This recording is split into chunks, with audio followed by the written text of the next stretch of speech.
liñ ci xëyee bari na bokk na ci inondation yi am ca Touba dëkk bak la fa am dig jaaxle waaye réconfort dig dëfal gi bokk na ci kàddu yi bàyyeekoo ci Serigne Mountakha Mbacké Bassirou xalifa général des Mourides bokk na it ci ndimbal li mu yëkkati baaxee ko sinistre yi mu di 200 millions yooyu jox na leen ko ngir ñu dimbandee ko gum ko leneen lu ñu l'observateur xibaar ca la xew ca Touba bokk na ci keneen ku ca ñàkk bakkanam muy ñetteelu doomu aadama yoo xam ne inondation yi tax nañu ñàkk seen bakkan l'observateur ñëw na ak ñun ci élection législative anticipée yi war am 17 novembre am na kon ay xiini mina yu ci am di bari lënt yoo xam ne gis na ko ca tax mu bind ombre sur les législatives l'observateur mi ngi ñuy waxal diwaanu Jiwaalo am na juróomi doomi aadama ñu fa teg loxo yoo xam ne dañoo tëggoon gaal dajale woon lu toll ci ñaari téeméeri migrant bëggoon leen a yóbbu ñu jàpp leen ki nga xam ne nag muy cerveau ba moom tegaguñ ko loxo ci ñu ko l'observateur xibaare xëy na moom l'observateur it seq waxtaan mu di interview exclusive ak doomi Viviane ji di Philippe Ndour moom Philippe dellu si na ci carrière musicale am njàngam ay waajuram mu di Baye ba Bouba Ndour ak ndeyam Viviane loolu Philippe mi ngi koy waxtaanee les enquêtes dikk ak ñun ci élection législative yi anticipée nee na mbiri kon gaañ ñi ngi koy baral le quotidien ñëw ak ñun ci inondation yi conséquences yi mu jur xalif général des Mourides Serigne Mountakha Mbacké Bassirou ak taxawaay bi nga xam ne am na ko ca ngir ñu xittili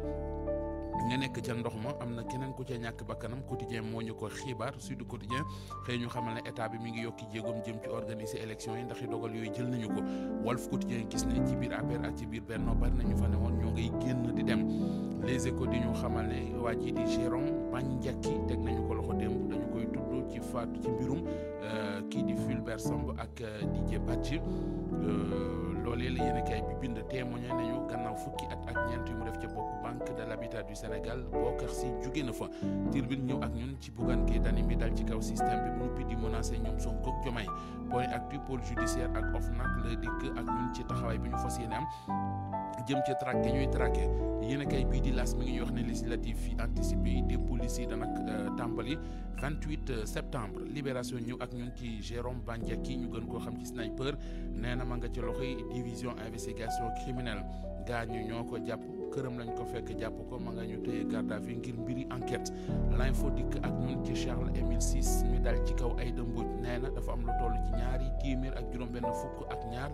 di 262 membres yu bokkoon ci groupe Diomaye président Aïda Mbodj da leen caa génnee Source A ñëw ak ñun ci Bougane Gueye Dany mi dal ci kaw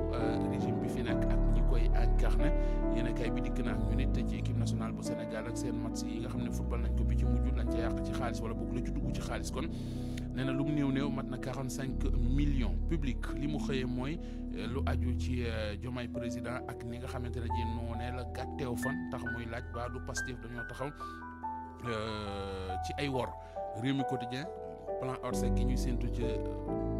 fële ca Touba moom li mu bind mooy sang bi di sëñ Mountakha déclenché na ko boppam maanaam jiitu na ca plan Orsec ba bés bi le jour ñëw ak ñun ci lu aju ci président Diomaye ak li mu santaane ni mesure d'urgence jëm ci ñu organiser secours yi nu mu gën a gaawee ca Touba ngir xittili askan wa Soleil national li mu xëyee mooy élection législative yi ak président bi mu nekkoon wane na yoon wa fi nga xam ne fa la ñu war a jaar yéen a kay bii di Dakar Times mi ngi ñuy xamal ne Bougane Gueye Dany fas na yéene déposé ñetti plainte ca table yi parquet financier loolee tey jii la ko fas yéene lii quotidien di ko dëggal pôle judiciaire financier Bougane annoncé na plainte yu njëkk yi Vox Populi nañu Bougane Gueye Dany dal na ci kaw Sonko Diomaye ak Aminata Touré Alaaji Babacar Fall